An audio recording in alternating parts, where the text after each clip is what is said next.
Let us pray in the name of the Father, and of the Son, and of the Holy Spirit. Amen.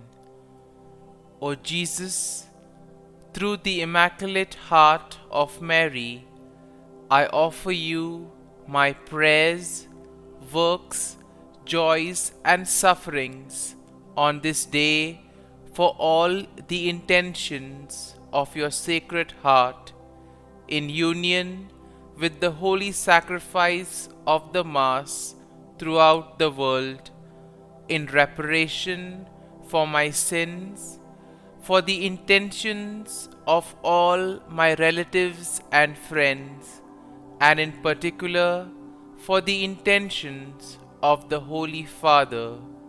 Amen. Together, let us pray for the intentions of the Holy Father for the month of February. For children with incurable diseases, let us pray that children suffering from incurable diseases and their families receive the necessary medical care and support, never losing strength and hope. Our Father, who art in heaven, hallowed be thy name. Thy kingdom come, thy will be done, on earth as it is in heaven. Give us this day our daily bread, and forgive us our trespasses, as we forgive those who trespass against us. And lead us not into temptation, but deliver us from evil. Amen.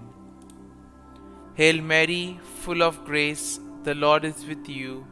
Blessed are you amongst women, and blessed is the fruit of thy womb, Jesus.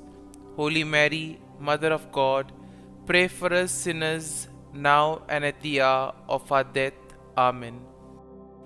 Glory be to the Father, and to the Son, and to the Holy Spirit, as it was in the beginning, is now, and ever shall be, world without end. Amen. My dear friends, the Word of God welcomes us this morning. And as we begin this day, let us begin by spending time with the Lord. As we have decided to welcome this day in the presence of the Lord, let us begin by thanking Him for all that He has done for us, all the blessings that He has bestowed on us, and most importantly, for all the graces, for all the favors that He has given us right from our birth till now. On many occasions, we see that because we are caught up with so many other activities, because of our busy schedule, we don't pay attention to these small details that are there in our lives. Very often, these graces, these blessings, which are so important in our lives, are kept aside. And therefore today, as we begin today's morning prayer, we ask the Lord to give us the grace so that we may be able to appreciate the good things that He has done for us. And therefore, it is appropriate that we begin today's prayer by thanking the Lord for all that He has done for us. First and foremost, we thank the Lord for the gift of life, for giving us talents, abilities, and various opportunities in our lives. We also thank the Lord for the gift of our family members, friends, relatives, near and dear ones, and all those who play a very important role in our lives. Now we see that there are so many people who have been instrumental in our lives in so many ways. These people have dedicated their time and effort, and thus they have shaped and helped us become who we are. And therefore we thank the Lord for their presence in our lives, and we also ask the Lord to bless them so that they may be able to have the fullness of life. We also thank the Lord for the gift of this day, yet another day that we have been given to make good use of our talents, of our abilities, and more importantly, to make a difference not only in our lives but also in the lives of those around us. We also thank the Lord for the various opportunities that He has given us. Opportunities to put our talents, to put our abilities to use. And at the same time, opportunities to help others make a difference in their lives. Lord, we also want to thank You for all the experiences that You have given us. Some of these experiences may be really good. We may want to cherish these experiences. But there may be other experiences which may be bitter, which may be harsh. Nonetheless, these bitter experiences may have taught us a lot in life. These are the experiences that have made us stronger. And therefore, Lord, we thank You for giving us these experiences, for making us better individuals, for making us stronger, and thus for preparing us to face the challenges in life.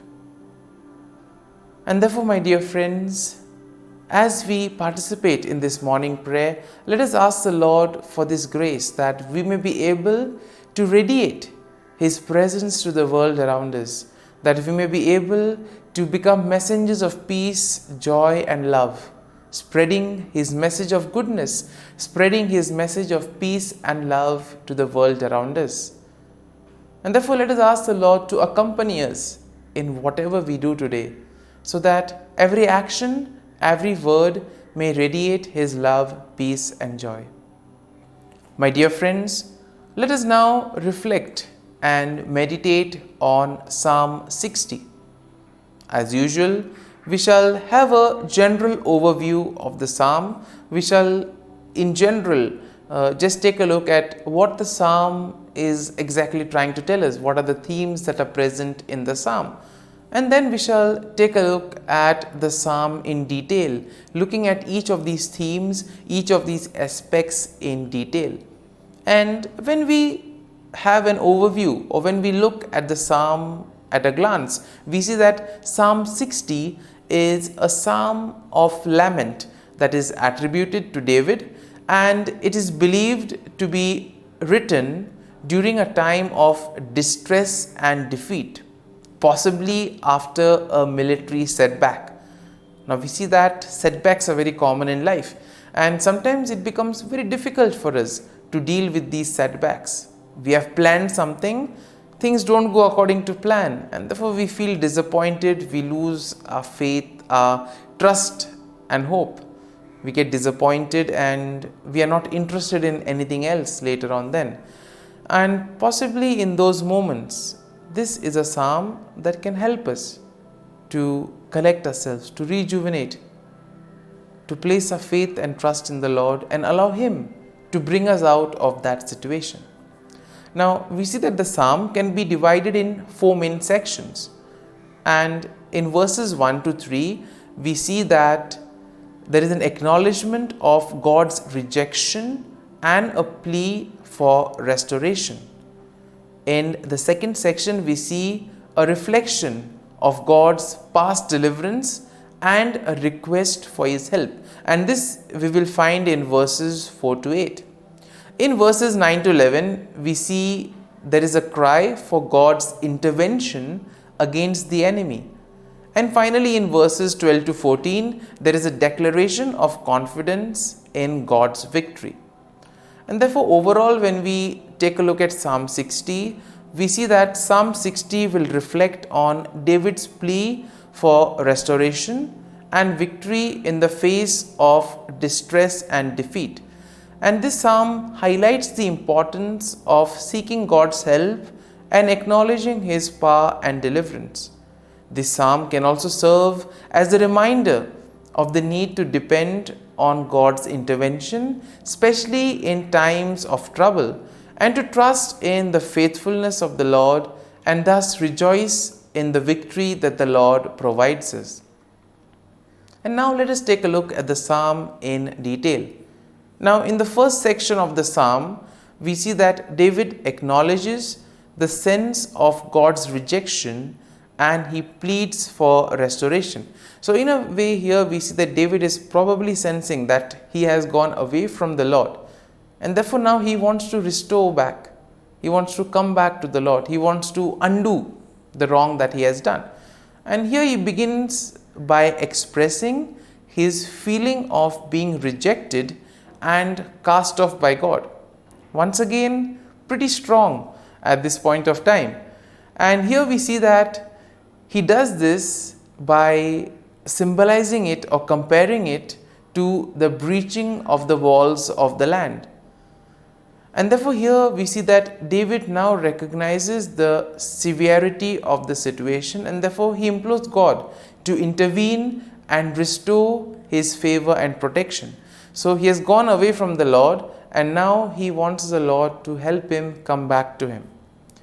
And therefore we see that in this section it is all about knowing one's weakness.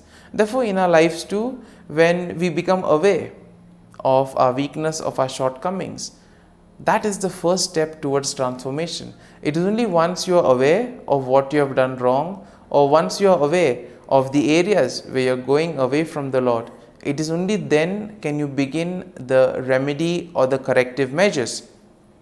Moving on to the second section of the psalm, we see that David reflects on God's past deliverance and he seeks God's help once again. Now he recalls how God has given his people a banner, a symbol of victory, and therefore he asks the Lord to do the same. Now David acknowledges that it is only through God's power and help that victory can be achieved. And therefore what does he do? He expresses his dependence on God's assistance in the midst of defeat.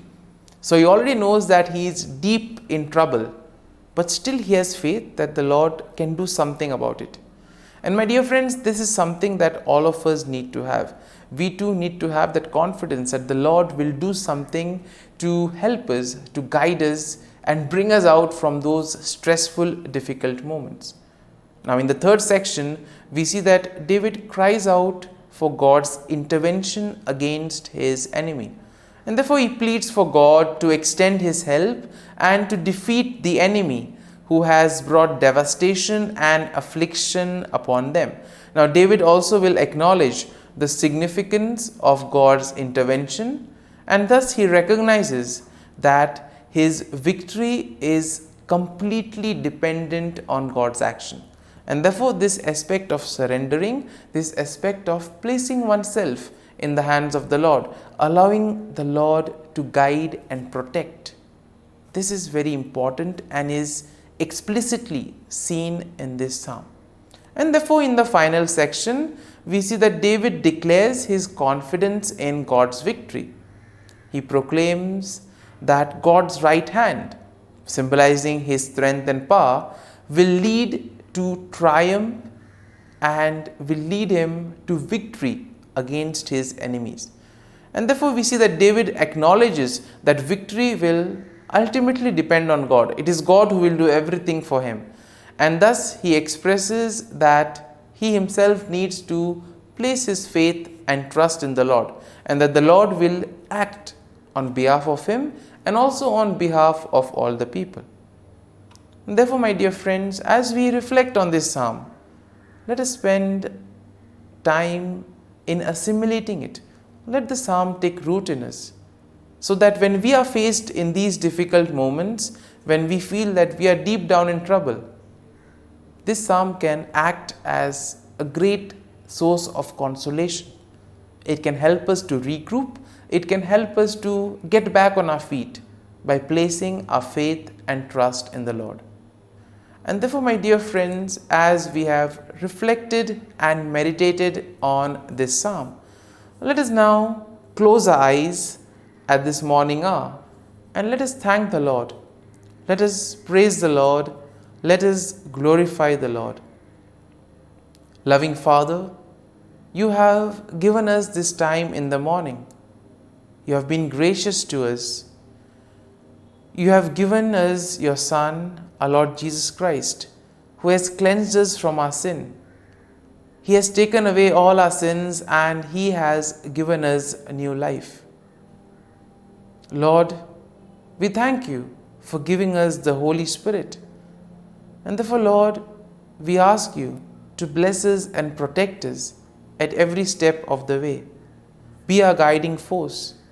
Be there to always show us the way. And for all this, Lord, we thank You, we praise You, and we glorify You. You have protected us and You have guarded us through the night. You have given us this time to spend with You. You have woken us up this morning and You have given us good health of mind and body. And for all this, Lord, for Your love, for Your mercy, for Your generosity, we thank You and we praise You, O Lord. You are a merciful God. You have blessed us in so many ways. As we reflect on our blessings, as we reflect on all the good things that have happened to us, as we reflect on our experiences, Lord, we want to thank You. We want to praise You for making us better individuals. And now, my dear friends, let us spend a few moments in silence and let us reflect on the psalm. Let us see what touched us. Could be a word, could be a phrase, or could be a sentence or a thought. Remain with that and allow the psalm to take root in you, so that ultimately your words, your actions will radiate the love, peace, and joy of Christ to the world around.